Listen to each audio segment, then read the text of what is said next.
Thank you for joining me in this episode of the Tiny Home Studio Extension build.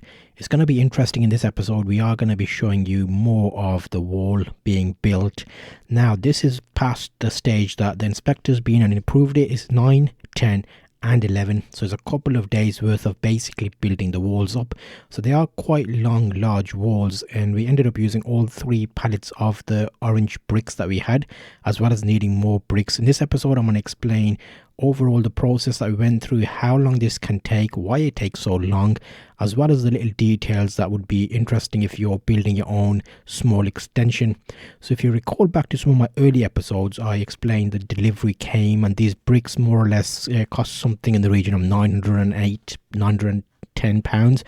Now these bricks are getting more expensive, so it normally depends what you're using. You'll see 1 pallet's more or less finished and there's 2 pallets left, and these tend to be something that a lot of people decide, are they going to have blocks or are they going to have bricks? When you go through the planning application and your architect draws up the plans, they normally say match existing building, so that means you have external brick wall and internal block wall. You can, if you want to, go for blocks on both in and external and then have it rendered. That's an option, but this I suppose looks nicer as an extension. It depends on your budget and how much money you end up spending. The bricks are basically double the cost of blocks, kind of, more or less. And they need a little bit more work and skill to be able to get them put down correctly. So you'll see the process here is the mix of mortar and cement is being mixed in the mixer in the middle, and that is being laid down in straight lines, and then the brick is being placed upon those, and there's like a little bit of a string there just to make sure they're level. What tends to happen is he will build up each corner like a pyramid shape, and then have the wall and do like 3 or 5 layers of bricks at a time, and then move around to the other side. And in the back, because the garden and the neighbors is a bit higher, there's more soil there, so they're using engineering bricks in the back. And you'll see here this will be lowered, the walkway, which will be alongside here where the brick is doing the stuff. Now overall, we're kind of at a stage now where this took a lot longer than I thought. I thought that we'll have like the extension more or less done after the inspection of the damp proof. So if you remember the last episode, we looked at building up the wall on top of the damp proof layer, and the episode before that we looked at the foundations, like laying the cement. So those were like time consuming processes, because you're basically digging out a big hole and then filling that hole up again, and that takes more or less about 2 weeks we spent on it, which was the trenches for the damp proof walls around, and then the center foam and the insulation and cementing that. So the wall now, you'll see there's about 6 layers at a time he's getting through.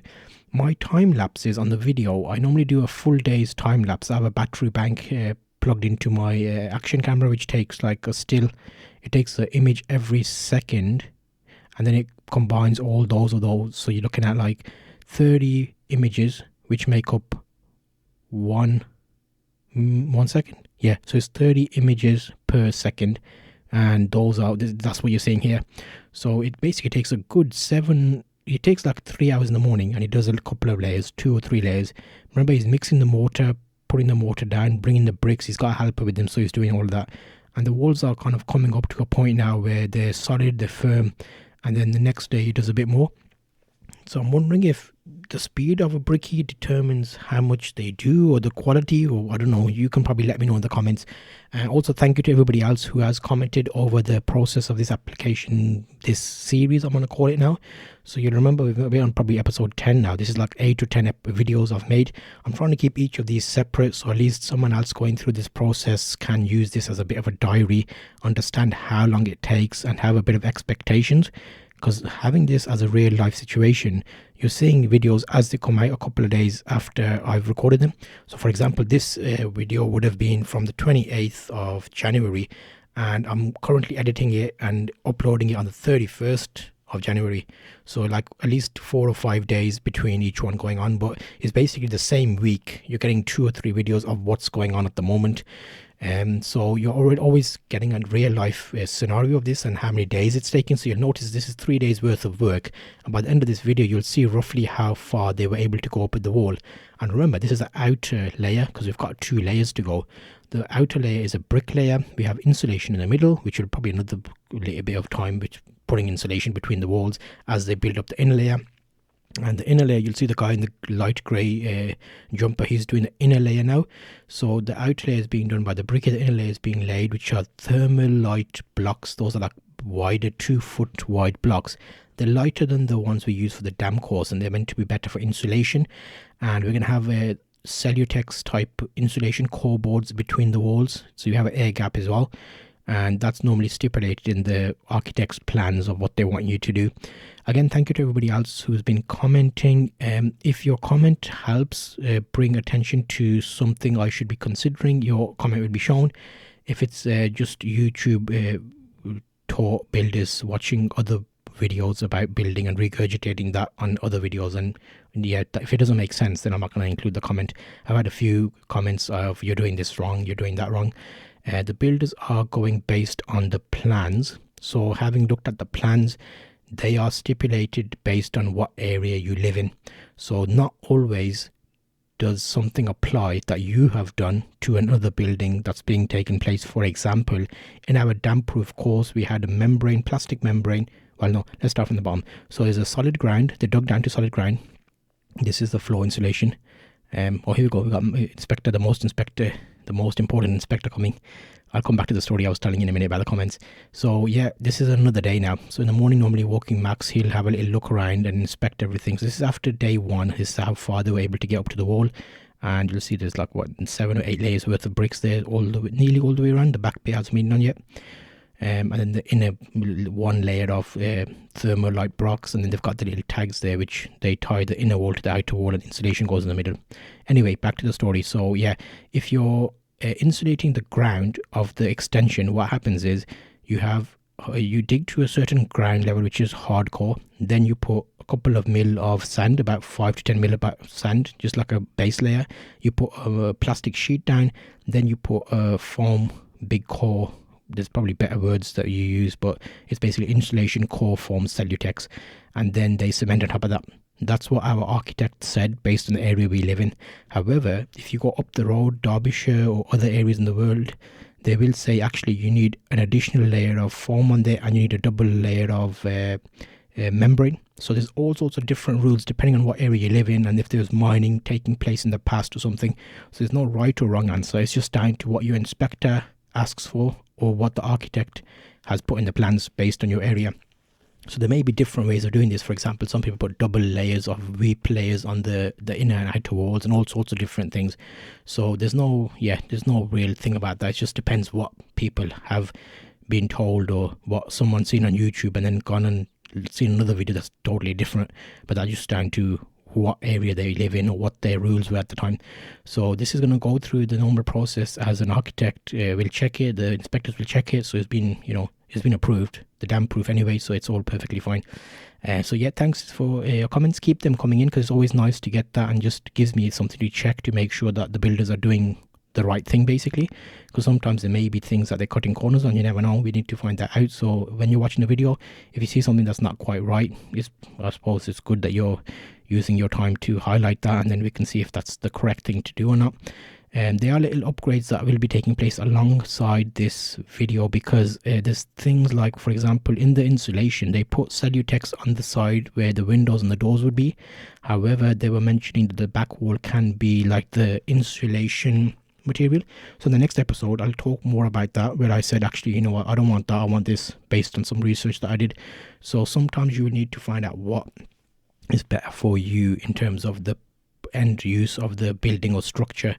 I have put some extra information in the resources, which is basically the description of this video. I'll link you to an article where I'm breaking down all these little questions and things, like the different types of guidelines, the architects, the builders. If you want to build your own extension, do you have to have a builder? Do you have to have an architect? How much does it cost? All these little things I'm breaking down in the article, so you can actually use that as a resource if you're thinking about making an extension. And it'll also give you how much it ends up costing me. I might make a video right at the end just summarizing the final costs of everything. But if you've been following along so far, you'll notice I've been mentioning how much things cost, like the bricks, for example, £900 they spent on. The blocks will be coming, there's insulation, there's cement, the grabber picker came to pick up all that mess that was taken out of the ground. So all of those little things are things to keep in mind. But again, depending on where you live, it might be more or less expensive or cheaper when you do that. So keep that in mind when you are working through this process and building your own extension. So every now and again I have a look outside to see how much stuff is left, and we had 5 big-ton bags of sand and we were kind of getting low on those, so I'm guessing they may be getting another bag of those soon, as well as cement. They use quite a lot of cement with the mix. So each those, you know, the returning mixture cement thing, they put 2 barrels of sand to like 1 cement bag.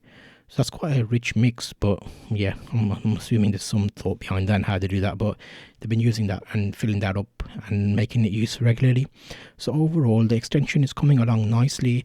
In terms of timescales, they said about 8 weeks, and it seems like they are on track for that, because come on, think about it, they started in January, didn't they? Start of Jan, about 10th of Jan they started, around about then, and we're on 31st of January now, and they've got more or less all the walls built. This is what you're seeing is about 3 days behind the real life works going on. They work every day apart from Friday, and they've had about 3 days where they've not worked because they've done what they needed to do. The inspector needed to come and inspect it, so that day they didn't do any more. For example, when they did the trenches for the side foundations and then the center foundations, so we had 2 inspectors, and the third one's going to be when the walls are built and we have the roof on, and then drainage. So it's just loads of visiting things. Those add extra days to it. And I mentioned already in previous episodes about the digging and how that could have been improved. If we had 2 brickies, that would have probably made things a lot quicker, like 1 on each side. So there's things that can happen, but obviously there's salaries and things to be paid. We'll recap on how much things cost us in the end to see how much is actually worth, and we'll guess how much the material was and how much the wages were for the builders. But stay tuned. If you're not already watching this series, I'm gonna next time go through the insulation in the walls, and that will show you a good like how that basically works and how they get past the metal things they put in there.